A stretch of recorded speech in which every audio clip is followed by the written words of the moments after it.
Salutations à tous, c'est Boateng. Alors voilà les amis, on se retrouve le lendemain du match qui a opposé le Barça à Betis. Le Barça maintenant en Liga qui a 4 points d'avance sur Real Madrid. Une victoire aurait fait réellement plaisir parce qu'elle aurait clôturé cette Liga. Mais voilà, le Barça s'en sort très très bien après quasiment une semaine, enfin 13 jours très très acharnés où on fait un petit récapitulatif de tout ce qui s'est passé pour le Barça. On a eu bien évidemment le match à rattraper face à Osasuna qui était le 27 mars, juste après la trêve internationale, donc à 2 jours quasi où les joueurs ont fait qu'enchaîner les matchs. On s'en est sorti sur la victoire de 3 buts à 0. Une très très belle victoire dans la maîtrise, honnêtement.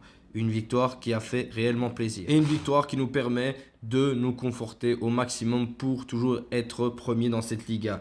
Et 3 jours après, on enchaînait directement avec encore une grosse réception qui était Girona. Il fallait gagner ce match pour continuer à perdurer en Liga, sachant que le Real Madrid n'arrêtait pas de gagner. Tu as gagné 4 buts à 1, un match plein, malgré que voilà, le Real Madrid a eu l'occasion, ils te l'ont mise directement. Tu as pu rebondir et réagir d'une manière très très intéressante pour après avoir 3 jours encore plus tard l'affrontement face à l'Atlético Madrid en match retour de Copa del Rey pour essayer d'aller choper cette qualification en finale de Copa del Rey. Une victoire magnifique, 1 but à 0 sur lequel tu t'en sors très très bien. Enfin, pas très bien, tu maîtrises au maximum ce match. Tu n'as pas été inquiété à quelques instants. Un but hors jeu, deux, trois petites phases pour l'Atlético Madrid. Mais tu as fait le taf. Ce qui t'a encore un peu posé problème, c'est le manque de finition à travers ce match. Parce que pourquoi je fais un parallèle avec le manque de finition, c'est encore 3 jours après, on s'est retrouvé à affronter le Real Betis.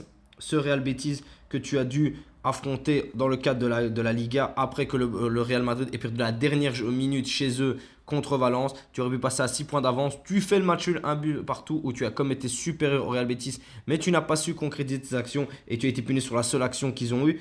Et tu t'en sors voilà, avec un match nul. Un point très précieux, il ne faut pas cracher dessus, vraiment un point très précieux qui te permet de passer la 4 longueurs de Real Madrid. Si tu tiens jusque-là au Classico, bah, tu prends une réelle option pour la Liga, surtout si tu gagnes. Mais ça aurait été mieux avec 6 points parce que là, on peut se le dire, la Liga aurait été clôturée. Mais le bilan est très positif pour nos joueurs du Barça, honnêtement. Franchement, le bilan est très très positif en l'espace, honnêtement, de 9 à 8 jours.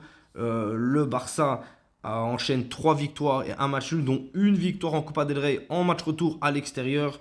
C'est très très bien. Franchement, c'est très positif ce que le Barça a montré à travers ces 9 jours. On a pu rattraper notre retard en Liga, on a gagné, on a pu prendre une petite avance de 1 point. C'est toujours mieux que rien que de tout perdre. On aurait pu tout perdre à travers ces 4 matchs qu'on a enchaînés.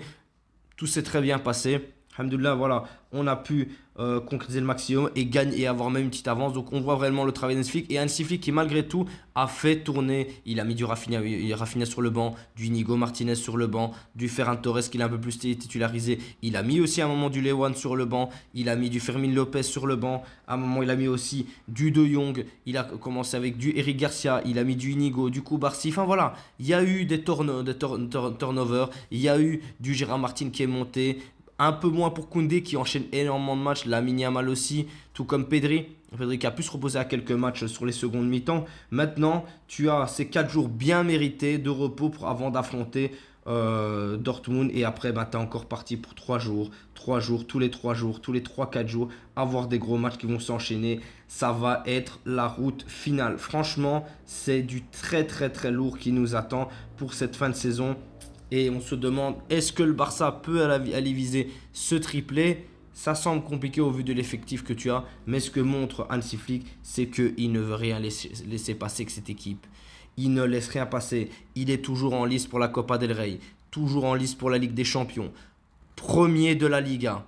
C'est incroyable. Avec le début de chantier que Hansi Flick avait, c'est incroyable ce qu'il a réussi à nous proposer avec cette équipe. Il y a une réelle entente, il y a un réel mental honnêtement qui s'installe dans cette équipe. Il y a un turnover des joueurs sur le banc qui commencent de plus en plus à répondre présent, ce qu'on n'a jamais eu pendant longtemps, que ce soit avec Enrique, avec Xavi, avec Valverde, avec Koeman ou avec bien d'autres. Les remplaçants, tu ne pouvais pas compter sur eux dans les gros matchs importants. Ben là maintenant tu peux. Tu peux compter sur tes coéquipiers. Sous tes coéquipiers ont faim et veulent aller chercher une place de titulaire. À l'image de Fermin, de Gavi, de Jong qui revient petit à petit, Eric Garcia, même Araujo, mais son match n'a pas été waouh contre Betis. Il fait une très bonne montée contre l'Atlético Madrid. Donc voilà, tu vois qu'il y a plusieurs choses qui s'offrent à toi. Tu peux aller chercher quelque chose cette saison. Personnellement, j'aimerais qu'on prenne ce doublé. J'attends juste le doublé. Tu gagnes en finale de Copa del Rey contre le Real Madrid. Ce sera un match très très compliqué parce qu'ils vont rien laisser passer. Ce ne sera pas le Real qui nous a attendu comme au 5-2 où ils ont pu être surpris tout comme au 0-4. Là, ils savent à quoi s'attendre et ils vont nous laisser aucune chance. Ce sera un match très très serré. Tout comme en Liga, tu dois continuer à prendre de l'avance, les laisser perdre des plumes comme ça, continuer à prendre sa lance et clôturer tout ça au Classico. Ne les laisser aucune chance. En plus, tu joues à la maison. Et après la Champions, une demi-finale, c'est tout ce que je demande. Il faut renouer petit à petit avec le succès, mais ne pas être trop gourmand. Il faut tout viser. Il faut le dire. On doit tout viser avec le Barça. Mais il faut malgré tout rester réaliste. Réaliste dans quel sens? Réaliste dans le sens que cette saison est encore très longue. La dernière fois que tu as été en demi-finale de Ligue des Champions, c'était en 2019. Ça fait quand même quasiment 6 ans que tu n'as pas été en demi-finale des champions. Ça fait 10 ans que tu n'as pas gagné la Ligue des Champions. Voilà. Le plus important, c'est de travailler. Parce que, comme il a été dit sur Winamax, c'est vrai, par je ne sais plus quel consultant d'origine algérienne. Désolé de revenir sur l'origine, mais c'est pour un peu le distinguer, parce que je ne me rappelle plus comment il s'appelle. Il était monté au ZAC en roue libre. Abdé, je ne sais pas quoi. Il disait, c'est vrai que le Barça a réussi sa saison. Le Barça a réussi sa saison quoi qu'il arrive. Tu revenais d'un réel chantier, d'un bourbier avec énormément de problèmes extrasportifs, et là, tu as tout clôturé. Pau, Victor et Daniel Mo sont enregistrés. Le Barça est en 1+1. Le Barça récupère son stade l'année prochaine. Le Barça a un réel noyau avec une réelle Masia qui peut évoluer pour les années à venir. Tu n'as plus à avec l'idée de savoir qui tu vas recruter, qu'est-ce qui va se passer. Tu as ta structure, tu as une réelle équipe qui tourne. Tu dois juste être juste des petites interrogations pour un petit numéro 9 ou un ailier de remplacement. C'est tout. Ton milieu est très très chargé, surtout si De Jong prolonge. Ta défense et surtout une bonne transition entre les joueurs plus expérimentés, les joueurs qui sont à un niveau pas modeste, mais qui sont au niveau moyen de leur carrière, qui ne sont pas encore à leur prime, et les joueurs très très jeunes qui sortent encore de la Masia, à l'image de Cubarsí et d'Alejandro Balde. Tu vas recruter encore un ou deux petits défenseurs, un ou deux petits attaquants, principalement un attaquant en pointe, ainsi qu'un gardien, même si je suis très content que Chesney prolonge d'une année. Le travail, il n'y a pas d'autre secret, le travail à payer pour lui, franchement. On le félicite parce que beaucoup d'entre nous, on n'était pas confiants avec Chesney, mais il nous a montré qu'on pouvait avoir confiance en lui. On espère que dans les gros matchs, il continuera à être comme ça parce que moi, ce qui m'effraie surtout avec Chesney, c'est en général, c'est une erreur par match. Soit elle te coûte pas grand chose, soit qu'elle te coûte cher, comme face au match contre au Benfica, ou alors au match contre le Real Madrid où il prend la rouge face à Mbappé. Et ce Barça là est en réelle évolution et ne cesse de prendre de l'énergie, ne cesse de s'améliorer de match en match, à l'image de Lamine Yamal, Pedri, De Jong que j'ai beaucoup critiqué, vraiment beaucoup critiqué, Fermin Lopez, Gavi, Koundé, Inigo Martinez, Cubarsí, Alejandro Balde, même Chesney. Tous ces joueurs-là, Ferran Torres, tous ces joueurs-là deviennent meilleurs en meilleurs à travers les matchs qui s'en suivent. C'est incroyable. Vraiment, c'est incroyable ce qu'ils nous ont proposé. Donc voilà, ce qu'il faut retenir de cette semaine, enfin c'est quasiment 2 semaines de massacre, de difficultés, le Barça sort sur 3 victoires avec une qualification Copa del Rey et un match nul.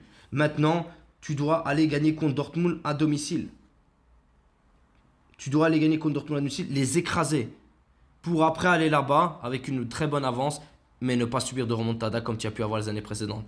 Ne pas y aller avec des craintes ou avec un stress. Pour ça, concrétiser toutes tes actions. C'est ce qui peut nous coûter réellement défaut pour cette saison. Concrétiser nos actions. Être punisseur. Si on fait ça, on n'a même pas à s'inquiéter face à Dortmund et face aux autres adversaires qu'on pourra affronter. Après, le ballon est rond pour les deux. Le foot n'est pas une science exacte. Mais ce qu'on voit avec ce Barça, c'est nickel. Même quand on perdait contre l'Atlético, je me disais qu'on perdait 2-0, je me dis c'est dommage parce qu'on joue bien. On joue bien et on est récompensé 4-2. Et tous les matchs du Barça, j'aime les regarder. C'est un réel plaisir, surtout depuis novembre-décembre. Je prends du plaisir à regarder cette équipe jouer, même quand ils perdent. Même quand ils perdent. J'ai pas l'impression de perdre mon temps quand je regarde le Barça. J'ai pas ça avec les autres équipes. Je peux regarder que le Barça, moi, et que le Barça, vraiment, où je prends du plaisir, même quand ils perdent, et même quand c'est des matchs compliqués, bah, je prends du plaisir à regarder mon équipe. Et c'est ça qui me plaît avec ce Barça. C'est ça qui me plaît. Enfin bref les amis, moi tout ce que j'ai à dire, c'est qu'il ne faut pas s'inquiéter. Le Barça fait du bon taf. Maintenant, la saison est longue, il faudrait quand même continuer ça avec des trophées. Mais si par malheur ça n'arrivait pas, l'équipe apprendrait énormément. Et c'est ça qui est plus instructif pour notre équipe parce qu'on a énormément de joueurs jeunes, mais qui sont des très très grands joueurs. Enfin bref les amis, je vous remercie pour l'écoute. Dites-moi ce que vous en avez pensé dans les commentaires. On se retrouve pour une prochaine vidéo. Et surtout, n'oubliez jamais, Visca Barça.